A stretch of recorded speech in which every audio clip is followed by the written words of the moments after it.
새 주관자께서 우리 가나안 찬양대 찬양했던 것처럼 시절을 쫓아 과실을 맺고 하는 일이 형통하는 새해가 되기를 축복합니다. 새 주관자께서는 우리가 소원의 항구로 나아가건 약속의 산지로 나아가든지 간에 우선 먼저 해야 될 일이 뭐냐, 하나님께서 지금까지 내게 주셨던 그 복들을 불행의 세력에게 빼앗기지 않고 잘 간수하는 것임을 말씀하시는 것이 본문입니다. 내 문빗장을 뭐하게 하시고 견고히 하시고, 하나님이 내게 아무리 많은 복을 주셔도 이 문이 열려가지고 도둑이나 강도들이 왔다 갔다 하면 이 창고는 텅 비게 되는 거예요. 그래서 하나님이 주신 복 간수하기 위해서는 문빗장이 견고하게 되는 복 받아 누려야 합니다. 물론 문빗장만 견고하다고 해서 복된 가정 되는 것은 아닙니다. 여러분, 사람은 완전하지 못하기 때문에 누구나 다 오판하기 쉽고요, 원치 않게 불행의 길로 나도 모르게 빠져 들어갈 때가 있습니다. 특별히 철부리 자녀들은 더욱 그래요. 그래, 자녀들도 인간이라 오판에서 해서 엉뚱한 길로 갈지라도 갈 때까지 가지 않고 중간에 멈추어 서서 올바른 길로 돌아올 수만 있다면 그 가정은 괜찮은 가정이에요. 그런데 본문을 잘 보십시오. 너의 자녀들에게 복을 뭐 했다고요? 주셨어요. 과거형이에요. 하나님 여러분의 자녀들에게 그동안 필요한 복은, 지금까지 필요한 복은 이미 주셨습니다. 주님이 여러분 자녀에게 주신 복 잘 감당하고 소화시킬 수 있도록 중보기도 해야 되고, 여러분들이 신앙기도 잘 해야 될 책임이 있음을 잊어서는 안 됩니다. 그래야 가정은 평안해지는 단계로 나아갑니다. 저 본문에서 경내를 평안하게 하시고라고 하는 것을 히브리어로 보면 경계선을 평안하게 하시고라고 하는 의미가 함축되어 있어요.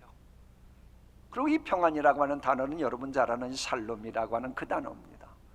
그러니까 새해가 복되려 그러면 우리의 그저 가정에서만이 아니고 가정 구석구석, 가정이 하는 모든 일들 범사에 두루 하나님께서 평안하게 해주시는, 그러면서 번영 누리는 그것이 있어야 됩니다. 물론 그렇게 되려 그러면 쫄쫄 굶지 않고 먹고 사는 문제로 걱정하지 않을 정도로 아름다운 일로 너를 배불리시는 저 복이 임해야 되는 거예요. 그런데 지금까지 말씀드린 이런 복이 어떻게 임합니까? 본문을 보십시오. 그의 명령을 땅에 보내시니 그의 말씀이 뭐하는도다? 말씀이 달릴 때만 그게 복이 되고, 왜? 말씀으로 하나님이 우리에게 필요한 복을 다 창조하셨기 때문이에요. 그런데 이 말씀을 보면 지금 현재 말씀이 속히 달리고 있는 현재형이어야 정상입니다. 그래서 NIV 성경은 현재형으로 저걸 표시해 놨어요. 그러니까 지난주일 말씀인 요나 표적의 메시지대로 내가 낮아지는 영점 체험을 하는 십자가 영성, 심령이 가난해져서 말씀의 진입로가 닦여 있다면 당연히 지금 이 시간 말씀이 여러분 마음과 가정에 달리고 있을 겁니다. 분명한 것은 말씀이 달릴 수 있을 때만 내게 필요한 복들이 그때그때마다 만들어지는 겁니다. 왜? 이 말씀에는 창조, 지혜, 기회, 혹 오판에서 실수했을 때, 혹 주님 앞에 범죄했을 때 용서해 주시고 사죄의 은총 베푸시고 회복의 은총 베푸시며 다시 일어나게 하는 부활의 능력까지, 이 모든 게 포함된 게 말씀이기 때문이에요. 그래, 이 말씀이 새해에 달리기만 하면 회복의 은총을 비롯해서 우리가 소원의 항구로 나아가고 약속의 산지로 나아가는 데 필요한 모든 은혜를 경험하는 새해가 될 수 있기에 주님은 우리에게 말씀이 달리는 새해가 되길 원하셔서 이 말씀 주신 겁니다. 우리를 푸르른 초장 쉴만한 물가로 인도하시려는 주님께서는 분명 말씀이 달리는 삶을 살아가길 원하셔요. 그래서요, 말씀이 달리도록 하는 믿음 생활을 하는 거라면 뺏겼어도 괜찮대요. 모방해도 괜찮대요. 본받으라고 말씀하십니다. 우리 하나님의 말씀 함께 읽어봅니다. 시작. 하나님의 말씀을 너희에게 일러주고 너희를 인도하던 자들을 생각하며 그들의 행실의 결말을 주의하여 보고 그들의 믿음을 본받으라. 본받으라. 그러니까 새 주관자께서는 우리가 비교하면서 살아가는 것은 진짜 싫어하십니다. 올 송구 영신 예배 때 말씀드린 것처럼 여러분이 올 한 해 살아가면서 무엇인가 어떤 특별한 상황이 있을 때 자꾸 남이 하는 거 끼우끼우거려서 그대로 하면 여러분 10중 8구 99.9% 실패할 겁니다. 만에 하나 냈다면 0.01%는 하나님이 긍휼 베푸셔서 그런 거지 그거 맞는 거 아닙니다. 해서 다른 사람이나 다른 가정의 생활 방식을 베껴 쓰는 것은 안 된다고 송구 영신 예배 때 말씀드렸어요. 그런데 오늘은 추가적으로 예외가 있다고 말씀하시는 거예요. 말씀이 달릴 수 있도록 말씀을 가까이 하는 믿음, 그것은 본받아도 된다는 겁니다. 우리 한번 말씀 다시 읽어볼까요? 너희를 인도하던 자들을 생각하며 그들의 행실의 결말을 주의하여 보고 그들의 믿음을 본받으라. 이 말씀 준비하다가 접하게 된 이야기예요. 미국 대학에서 이과계통 공대생들 포함해서 가장 많은 교재를 사용하고 있는 교재의 저자는 유명한 버클리 대학교의 피터 몰하르트 교수님이신데요. 이분이 어느 날 중간고사를 치렀는데 학생 평균이 91점이나 되는 겁니다. 이 세계적으로 저명한 교수님이 아무리 생각해도 이 중간고사 문제는 어려웠는데 어떻게 이렇게 높은 점수가 나왔나 궁금했었다 그래요. 그러던 어느 날 미국 교재 온라인 판매 사이트가 체거라고 하는 게 있습니다. 이 체거라는 거 치면 여러분 많은 글들이 나와요. 근데 거기에서는 숙제나 과제나 궁금한 것 질문을 올리면 1시간 내에 답이 올라온다고 하는 것을 알게 됐어요. 그러니 교수님 생각에 시험 시간이 120분 정도 되는데 문제 보고 모르니까 그 사이에 그 사이트 들어가서 답을 뺏겨 쓴 거야. 이렇게 이제 생각을 한 겁니다. 그래도 이제 증거가 있어야 되잖아요. 그래서 학기말고사 때는 진짜 어려운 문제를 내야겠다 싶고 그 문제에 대한 해답을 오답으로 적어가지고 체거커 사이트에 올렸습니다. 학기말 시험을 치렀습니다. 20명의 학생이 그 체거 사이트에 있는 틀린 오답을 그대로 적어냈습니다. 그래서 전부 0점 처리하고 징계위원회에 보냈다 그럽니다. 여러분, 시험은요 혹 부정행위로 그 순간 점수 딸 수 있습니다. 물론 오래가지는 못하지만요. 그런데 인생살이의 문제를 출제하시는 하나님께는 남 뺏겨 쓰는, 남이 하는 거 따라하는 그거 통하지 않습니다. 하나님은 그거 한순간도 용납하시는 분이 아니에요. 하나님께서는 남의 것을 뺏겨 쓰는 인생을 용납하시지도 않지만은 인생살이와 관련돼서 하나님께서 출제하시는 문제의 정답을 아는 인간은 이 지구상에 한 명도 없는 문제만 하나님이 여러분 가정에 맞게끔 문제를 내시는 겁니다. 맞춤형으로 내시는 거예요.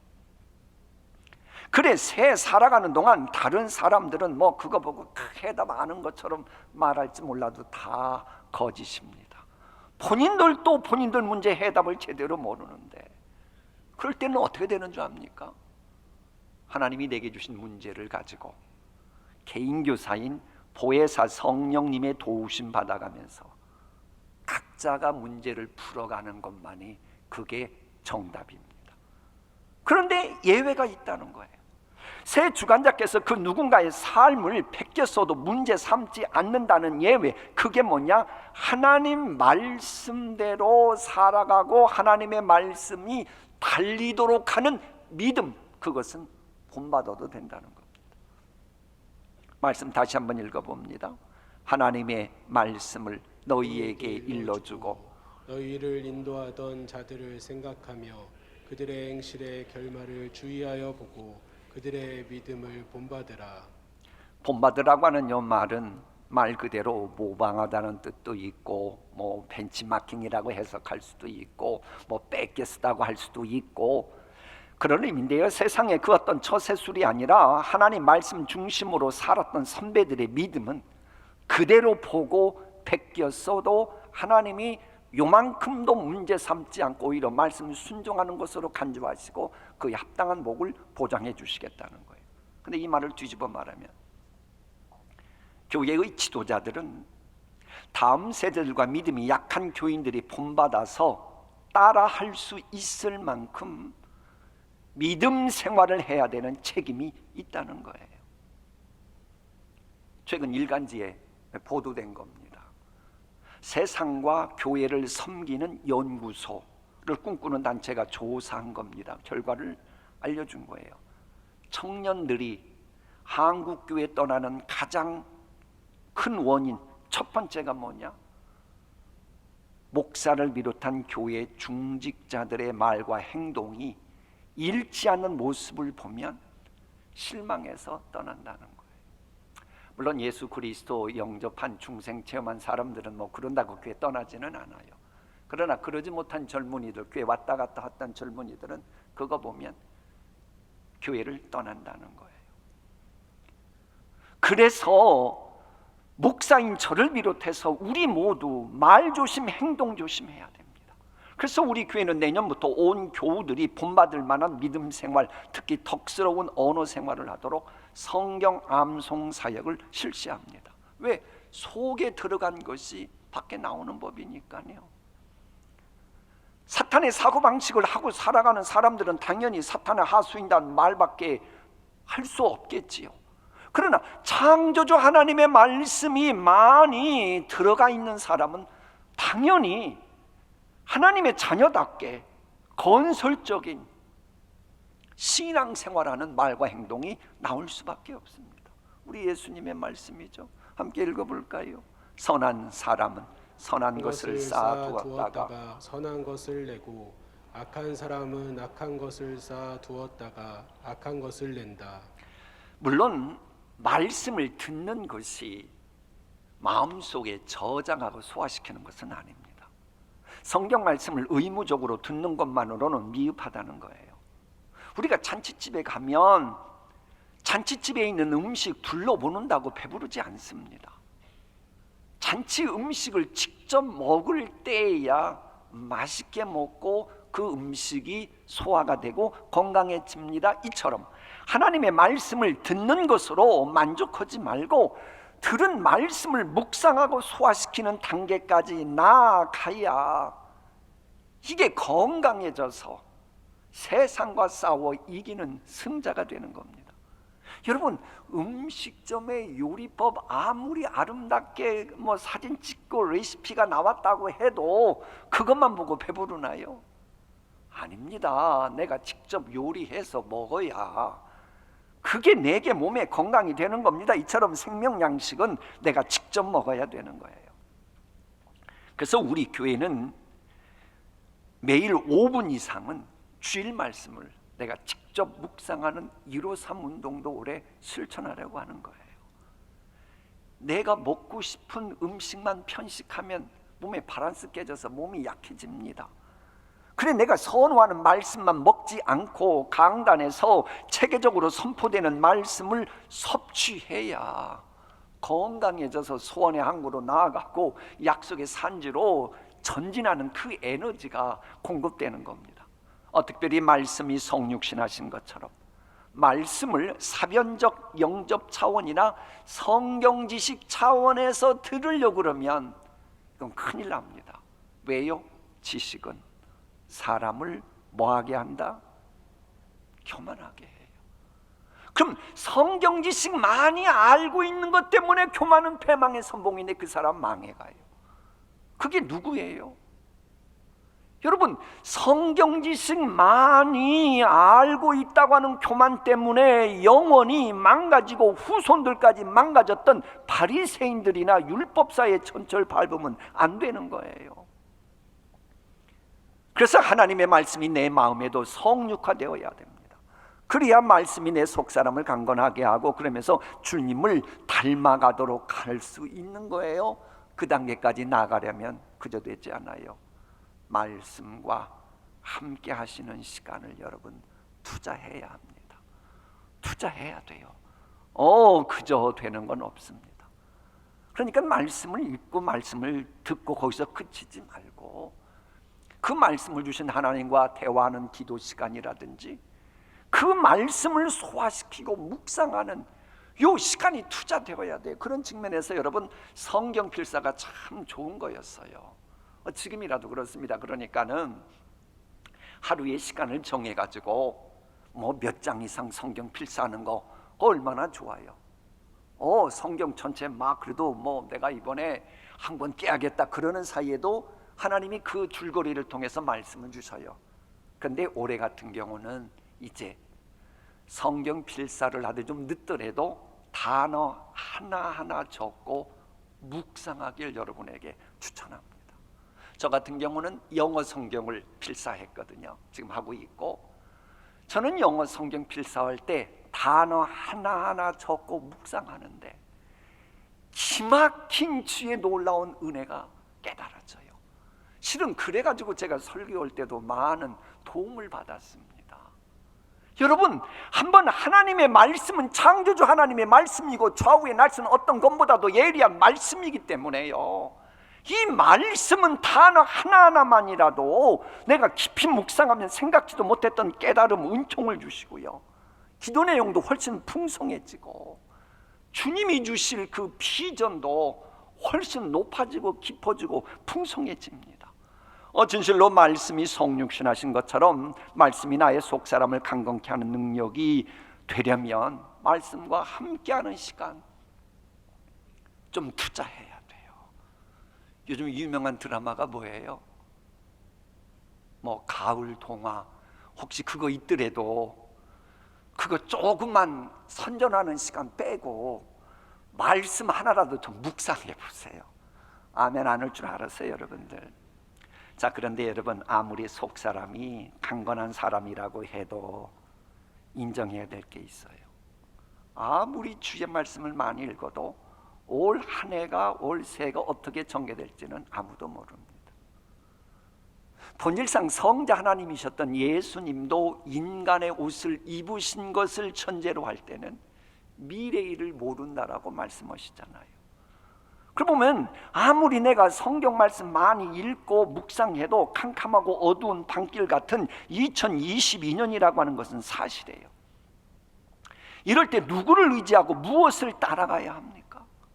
우리가 믿고 따라갈 사람 존재할까요? 없습니다. 본인도 본인의 미래를 모르는데 어떻게 우리가 그런 사람을 믿고 따라가요? 그럴 때 우리는 어떻게 해야 됩니까?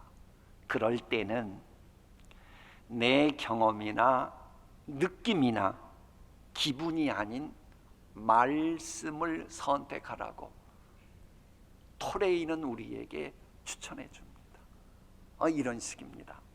자, 새해를 처음 통과해야 하는 것처럼 여러분께서 어둡고 위험해 보이는 거친 정글을 처음 지나가랍니다. 그래도 약속의 산지를 가기 위해서는 그 정글을 통과해야 된다고 상상해 보십시오.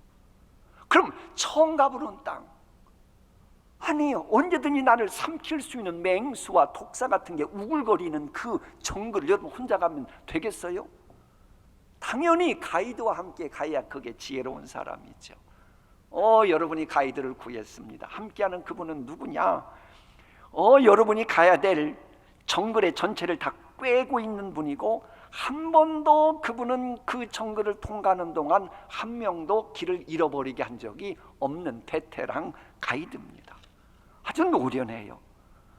그러니 별의별 변수까지 다 정확하게 꿰뚫는 가이드다 보니까는 처음 가보는 정글이지만은 기대와 설레임 속에 한 걸음 한 걸음 걸어갑니다.